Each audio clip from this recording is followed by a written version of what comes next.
Good day to you. I am Martin Kagan, presenter of the Spatial Database Engine of Data Cocoon. Today we are going to be looking in depth at the coronavirus virus outbreak, its implications, and a projection of its global implications over 45 days. Let's move straight to the subject now. We are going to be using the data from Johns Hopkins dataset relative to each province of China, excluding the Wuhan province, to view the changes as they occurred over the 40-day odd incubation time period for the different provinces to attain essentially a holistic growth map of this virus over that time period, and to project that growth factor longitudinal over 90 predominant countries as listed within the Johns Hopkins report. What we will see ultimately is the growth factor, which is regarded as R-0 growth, which I believe this represents. From this, we are able to extrapolate a further interpretation onto the 90-odd countries that have got data ready for presentation.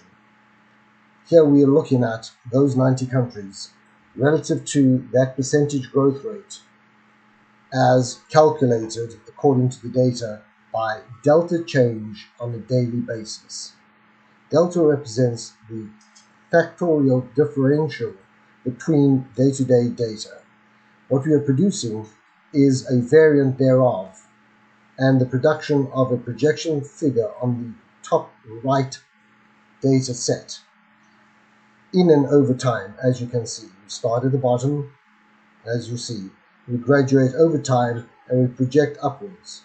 Predominantly, you will see the key countries being Italy on the one side, Iran, South Korea, and we've kept China as a static figure so as not to bring the anomaly of the 70,000 characteristic into this equation right at the get-go. For this, we need to now look at the data holistically and within an active data system. So here we have what we've just been looking at. But to get to that point, let us step back. There is much that has been written and that will be written on the virus, and it is endless. There are different ways of computing this data. As you can see, hot links in terms of the locality, whether it be global or regional, or alternatively other forms of interesting permutations thereof relative to count and the movement over time. The most advanced is clearly the Johns Hopkins representation, which is both a counter and a GIS grid analysis with data in it. As excellent as this is, the shortcoming is quite simple. It does not give the viewer the ability to see data in and over time holistically and to be able to compute that other than the reading of the figures and the recomputation of that within one's own mind. Let us look at what this looks like within before your eyes. Holistically, here we see the global footprint on the top right. China and the seismic size of that 70,000 outweighs and outshines all other data. So in order to bring clarity to this, we have to step into the data itself and see how the growth is relative to each country on an individualistic basis. And here we have that view. This isn't a count, this is the change, rate of change for each country historically up to this point. We then need to view this data as we had done previously and take into account the growth factor within China and use that as the base of the growth in terms of a projection for the next 45 days. The data itself emanates from the grid hub from Johns Hopkins. Many people are familiar with that. What it does is we put it into a data set, index it to a degree, and produce what you're going to be seeing this moment. We had already seen this. This is the original permutation of that growth factor, the R-0 factor, globally for every single country on the listing. To look at more carefully, because those figures clearly are growing exponentially, let us look at it from a multi-dimensional standpoint. Here we are looking at that same set data from delta, index, and structurally coherent group by the building structure. So on the top left, this is the delta factor of all elements. As you can see, here we have Brazil, we will have Indonesia, we will have every single country of import relative to that data set. The index gives the corollary representation of that data spread from its origin through to the final presentation of the data point. There's India, and the anticipation of what that would be. India being the second largest populace in the world, we are anticipating, obviously, a significant increase in these numbers over time.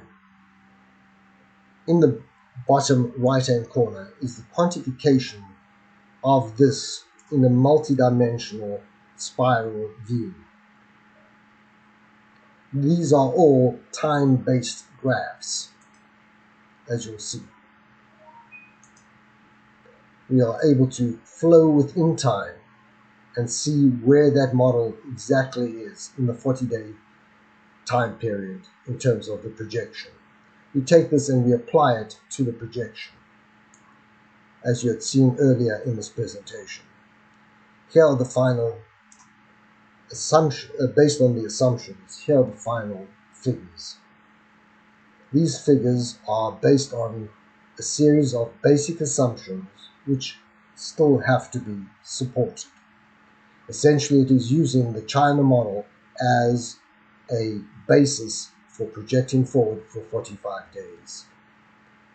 Based on this, you can see the extensive change that we are anticipating from the low thousands to significant volumes in the tens of thousands in the case of certain countries. This can be seen clearly in the following presentation.